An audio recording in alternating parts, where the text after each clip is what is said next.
Snow hammered the city like tiny arrows as Ethan Hale rushed across the courtyard of Hale Industries.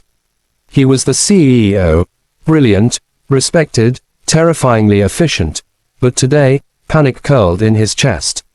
His only daughter, Lily, sat in the back seat of his black SUV, coughing weakly. The doctor had said the flare-up was sudden. Severe asthma attack. She needs warmth. No cold exposure, no shock. Keep her calm, the hospital warned. But the city traffic was frozen. Streets blocked. Snowstorm worsening. Ethan rarely felt helpless, but now, watching Lily's trembling body, he whispered to his driver, "Please, just make it fast." They weren't moving an inch. Just then, a knock sounded on the window. Ethan frowned and turned. Standing there was a man in a cheap jacket, snow clinging to his hair, his hands red from the cold. He was holding a little boy's hand. "Sir," the man called, "you're stuck too." Ethan cracked the window. "My daughter needs the hospital. Traffic's frozen." The man nodded. "I know a shortcut. I take it every day when I drop my boy to school. But cars can't fit there." Ethan's frustration tightened. "Then what good is it?" The man looked him in the eye. "We can walk it." Ethan stared at the blizzard outside. "She can't walk in this cold." The man inhaled sharply, removed his jacket, and wrapped it around his own son. Then, shockingly, he took off his sweater too, leaving only a thin undershirt as the wind slapped his skin. "Take this," he told Ethan.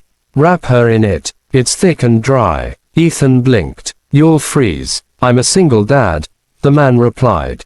"I've walked through worse for my boy. Your daughter needs it more." For the first time that day, the CEO froze, not from the cold, but from the realization of how far a father would go for his child. "What's your name?" Ethan asked quietly. "Daniel Reed." "And your son?" "Max." Ethan looked at Lily. Her cheeks were pale. She needed warmth now. Without thinking, he grabbed the sweater and wrapped her tightly. Lily let out a small, relieved sigh. Daniel smiled softly. "Come on, follow me." They stepped out into the storm. Daniel lifted Lily into his arms as if she weighed nothing. Ethan flinched. I can carry her." "You need to guide your driver and carry supplies," Daniel said. "Trust me. She's safe with me." No one ever talked to Ethan like that. No one ever ordered him with such gentle certainty. But he nodded. They took a narrow alley behind the commercial district, snow piling high. Daniel walked fast, steady, pressing Lily against his chest to keep her warm with what little body heat he had left. His shivering worsened as the wind bit deeper.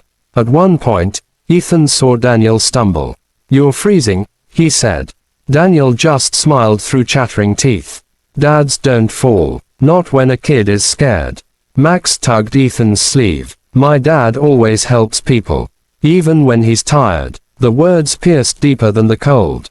Halfway through the alley, Lily's breathing eased a little. She looked up at Daniel and whispered, "Thank you." Daniel blinked down at her, his breath fogging in the air. "You're strong. Just hold on, okay?" It took 15 long minutes, but finally, the alley opened to a side road, completely clear, untouched by the traffic chaos. Ethan's driver pulled up instantly, snow chains grinding. They rushed Lily inside the warm vehicle. But Daniel stood outside, shaking, his lips nearly blue. "You need to get in too," Ethan ordered. Daniel shook his head. "We live 2 blocks from here. We'll be fine." "You won't," Ethan snapped. "Get in. That's an order, if orders work on you at all." Daniel hesitated before finally sliding inside with Max. Ethan cranked the heat. They reached the hospital in 7 minutes. Doctors rushed Lily in, and within an hour, she was stable. Sitting beside her bed, Ethan looked at the sweater still wrapped around her and exhaled a shaky breath. A knock at the door. Daniel stood there awkwardly. "I just came to check on her." Ethan stepped forward. "You saved her life." Daniel shrugged. "I just did what any dad would do." "Not everyone," Ethan said quietly. "Not everyone gives their warmth away during a snowstorm." Daniel smiled weakly. "When you're a single dad, you learn that kids come first. Always. Max peeked from beside him. Dad's jacket is still in your car. Ethan chuckled. Soft, unfamiliar. Then I guess you'll have to come back for it. Daniel laughed. I guess I will. Ethan extended his hand. Daniel, how would you feel about working with me? Daniel blinked. Working with you. You know shortcuts, you stay calm in crises, and you think fast under pressure. People like you don't belong stuck in low-pay jobs. Let me help you. Daniel swallowed, stunned. Why me? Because today, Ethan said quietly, you were stronger than a CEO. Max grinned. Lily smiled from her bed.